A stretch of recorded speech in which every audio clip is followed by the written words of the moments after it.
السلام علیکم ګبریل روماني وروره ښه راغلاست زموږ مرکې ته او مننه چې زموږ بلنه دې ومنه کړی شي په لنډه کې د خپل ژوند په اړه راته ووایې. وعلیکم سلام، جزاک الله خیرا. زه ستا یم، دا بلنه او خوښ یم چې دلته یم. زه په 1983 کې په رومانیا کې د یوې ګډې عیسوي کورنۍ کې زه زیږېدلی یم او ماته په 3 کلیساو کې مذهبي غسل راکړل شوی و.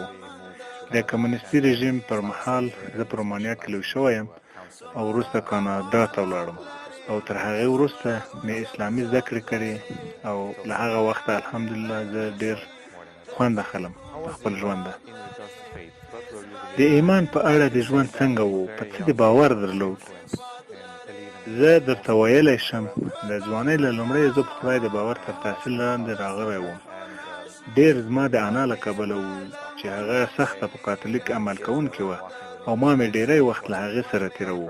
زه به تر ښوونځي د هغې سره تلم او په لاره کې به کلیسا ته د دعا لپاره د نورو ماشومانو سره تلو. ما به په یو ډول دوی هم مجبورول. هره ورځ به ما انجیل لوستلو او د هغه په ټولګیو کې به مې ګډون کوو او زما کورنۍ حیرانه وه چې په دومره ځوان عمر کې زه دومره فداکاري لرم. زما انا ډېره خوشحاله وه او هغې ویل ته باید یو کشیش به اوسې او زه ډېر زاهد شوی وم او په انجیل سم پوهېدم، په لوستلو، لیدلو، څېړلو. هغه څه شی و چې تا د خپل باور تر سوال لاندې راوست؟ فکر کوم لومړی ځل مې چې زښت زیات شک درلود هغه وخت و چې ما بحث درلود د خپل اوسنایي ملګري کمال سره. په یاد مې دی چې موږ روان وو د فوټبال لوبې ته. موږ به ډېر بحث کاوه په دې اړه او زما په یاد دی دی به خفه کېدو او ویل به یې واقعا باور لري چې عیسی د خدای زوی دی؟ ته په رښتیا باور لرې په دې؟ زما نه په ځلونو دا پوښتنه ده کوله خو یو ځل مې شک پیدا شو او زه د لومړي ځل لپاره مجبور وم چې رښتونی واوسم له خپل ځان سره او بل چا سره. ما فکر وکړ دا د یو څه چې سم نه دي، زه باید نور زده کړم په دې اړه. موږ دواړه غوښتل یو بل ته قناعت ورکړو، نو دا لږ خندونکې ده. خو یو شی و چې ده هېڅکله خپل لمونځ نه قضا کوو. مهم نه و چې موږ چېرته یو، دا د لمانځه وخت دی او دا به لمونځ کوو. زه به ورته انتظار شوم تر څو دا لمونځ خلاص کړي او څوک یې مزاحمت ونه کړي. لومړی څه چې ما ولیدل دا و چې ولې دی داسې کوي او دوهم ما وکتل چې په څه ډول یې کوي. نو ما ورته وویل موږ رقص کوو، نور ځایونو ته ځو، دا کوو، هغه کوو، خو بیا ته هم لمونځ کوې. ما احساس کړی و چې دلته یو څه اختلاف شته، خو ده وویل نه، هغه څه چې زه له تا سره کوم هغه غلط دي، خو دا بله صحیح دروازه ده د خدای لوري ته، نشم کولی دا بنده کړم. او دغې خبرې زه فکر کولو ته مجبور کړم او له ځان سره مې وویل زه په خپل دومره ټینګ نه یم لکه دی چې دی. ما باور درلود چې زه په سمه لاره یم، خو ما ویل ګوره دغه کس څومره ټینګ دی او څنګه لمونځ کوي سره کوم هغه غلط دي، خو دا بله صحیح دروازه ده د خدای لوري ته، نشم کولی دا بنده کړم. او دغې خبرې زه فکر کولو ته مجبور کړم او له ځان سره مې وویل زه په خپل دومره ټینګ نه یم لکه دی چې دی. ما باور درلود چې زه په سمه لاره یم، خو ما ویل ګوره دغه کس څومره ټینګ دی او څنګه لمونځ کوي یو بل ته. او یو بل څه چې ما په انجیل کې لوستي وو د لمانځه په اړه هغه دا و چې کله حضرت عیسی علیه السلام داسې بیان شوی و چې ده لمونځ کوه او په انجیل کې راغلی دی چې پر مخ باندې پرېوت خدای. او زه له مخکې به دې خبر وم، نو کله چې ما مسلمانان ولیدل چې دوی لمونځ کوي نو هغه د انجیل خبره را یاده شوه او دوی مو سره وصل کړل. او بیا څه وشول؟ تا له ده سره خبرې وکړې؟ د کاناډا په تورنټو ښار کې د لمانځه وخت و او موږ غوښتل چې یو موټر راونیسو. د انتظار په مهال ده اودس کوو او لمونځ کولو په حال کې و او زه ورته فکر وړی وم چې دی لمونځ کوي لکه عیسی علیه السلام او ما به ترې پوښتنه وکړه. ده وویل زه پوهېږم عیسی علیه السلام هم مسلمان و، دا څه کوي؟ یعنې څه معنا چې ته داسې وایې؟ ده وویل نه داسې نه ده، په هغه وخت کې عیسویت وجود نه درلود. نو ما ویل دی رښتیا وایي، خو ولې موږ داسې نه کوو؟ ته هېڅکله یو کسیش د سجدې په حالت کې نشي لیدی. خو زما تېرې عقیدې دا یوه ستره ضربه وه چې ستر شک راغی ما ته، تر دې حده چې عیسویت ته مې شا کړه. نو دغه څو واقعې زما شک پوخ کړ چې زما لپاره ډېر ښه و، ځکه ما د خدای په شتون باور درلود، خو پوره عقیده مې غلطه وه.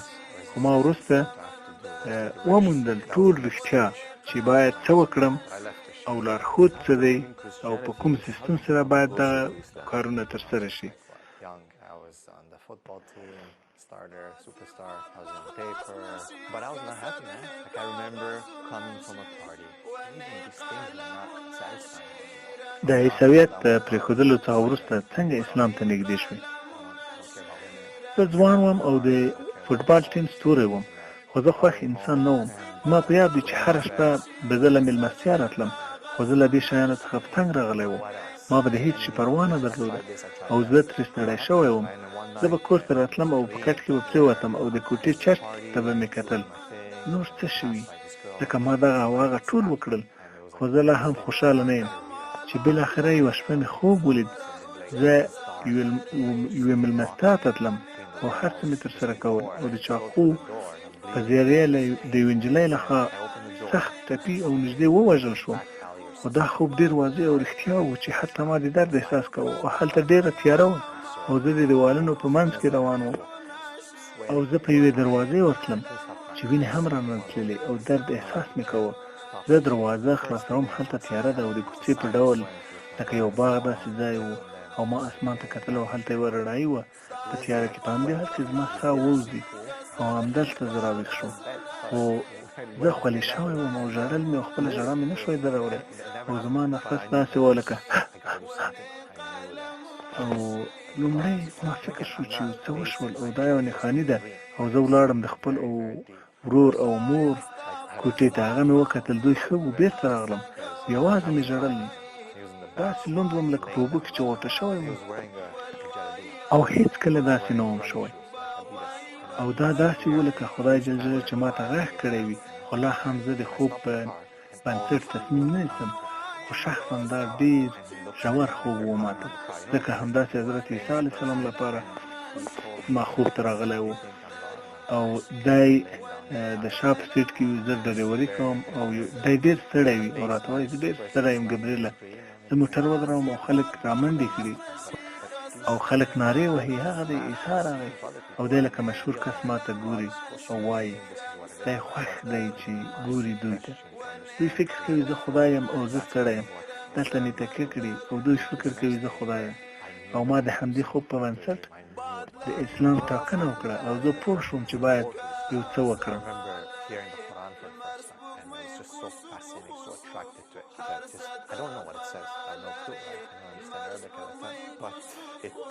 بل څه لامل وګرځېد چې اسلام ته لیوال شوی. د لومړي ځل لپاره مې چې قرآن واورېد، زه نه پوهېدم چې څه وایي، خو ډېر راته په زړه پورې و او زما په زړه کې کښېناست دا ښکلی قرائت. کله مې چې د اسلام په اړه د پوهېدو پیل وکړ، ما احساس وکړ چې دا نوی شی نه دی او زه تغییر نه کوم، یوازې ځان ورسره برابروم. ټول پیغمبران پیژنم او ټول آسماني کتابونه پیژنم او اسلام آخرنی دین دی او اسلام ادامه د هماغه نورو پیغامونو ده او دې معنا پیدا کړله او داسې و لکه لا اله الا الله، موسی رسول الله، عیسی رسول الله، نوح رسول الله، ابراهیم علیه رسول الله او داسې نور. او اوس لا اله الا الله محمد رسول الله.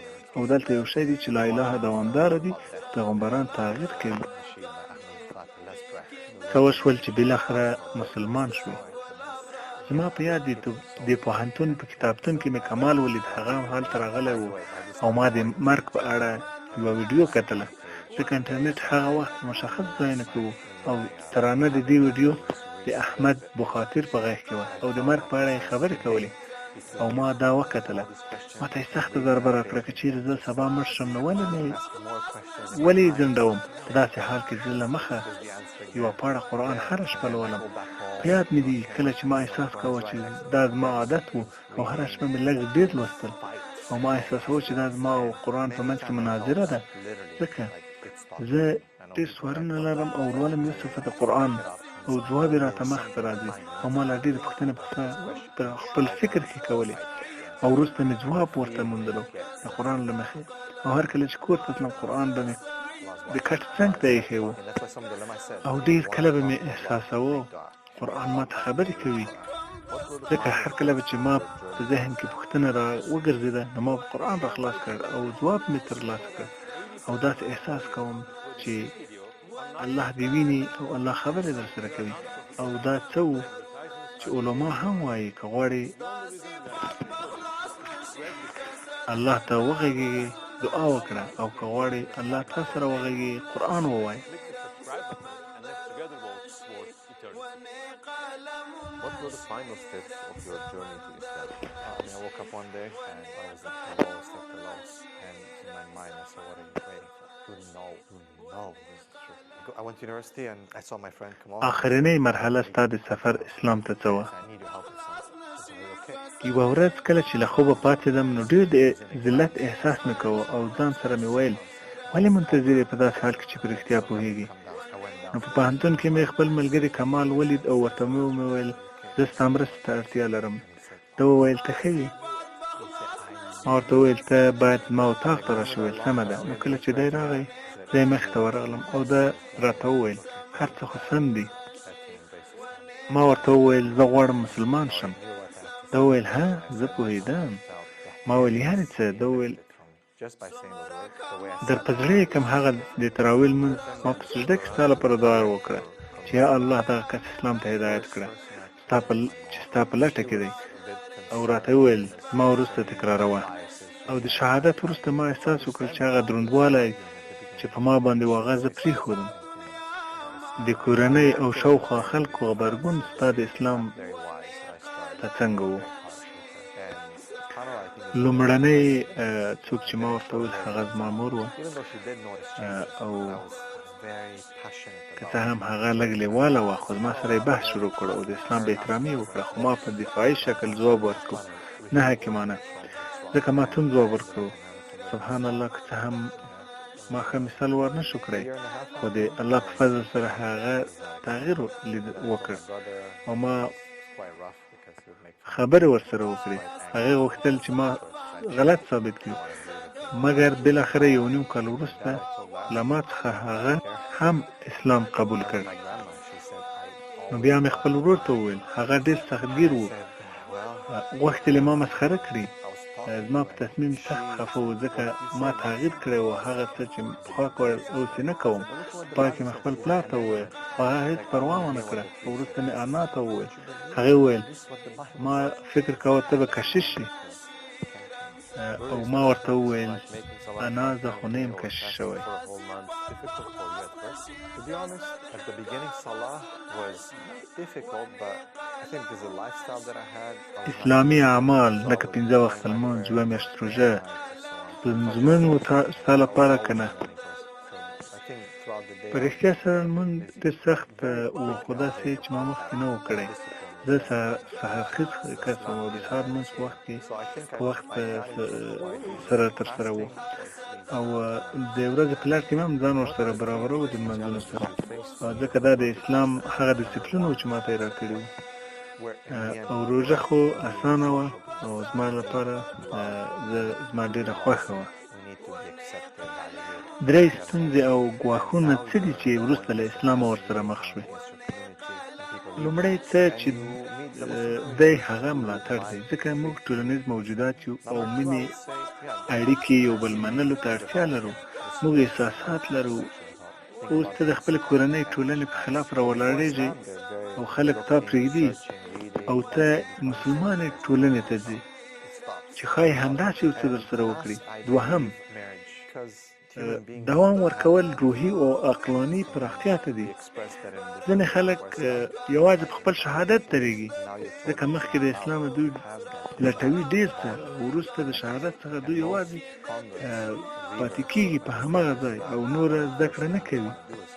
او آخرنی زه فکر کوم واده کول دي ځکه انسان مینې او اړیکې ته ضرورت لري چې مخکې موږ په مختلفو ناروا لارو ترسره کوه او اوس ته چې مسلمان شوی تا ته اجازه نشته چې دغه کارونه وکړي.